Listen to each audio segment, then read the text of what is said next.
My primary care doctor was giving me a prescription and basically told me that this was the beginning of my end.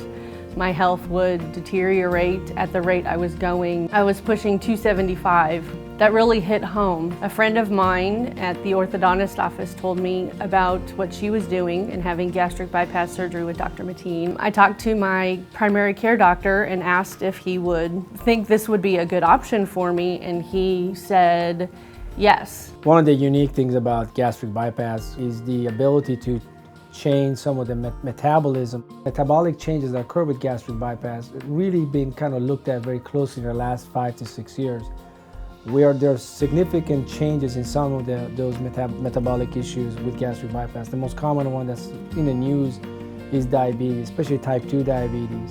Type 2 diabetes can be very quickly controlled with a gastric bypass. Kind of a unique situation. That's why sometimes you have to look at a person's medical condition and say, okay, you know, your diabetes is really more risky than your weight, and say maybe gastric bypass is a better operation for you than a gastric sleeve. Speaking with Dr. Matin about the surgery, he recommended the gastric bypass surgery. He said I would be a great candidate.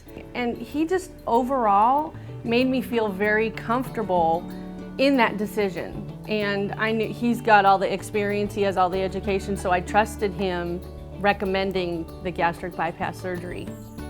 Joanne did really well, very good outcome.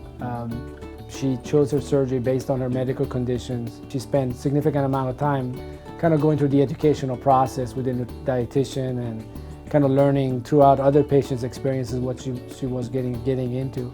So her expectations have been great. She's doing very well. I have lost 119 pounds after my gastric bypass surgery. It's been about a year and a half. I'm feeling great. I was stuck in a shell with my weight, and now I'm free. I'm happy and I love my life.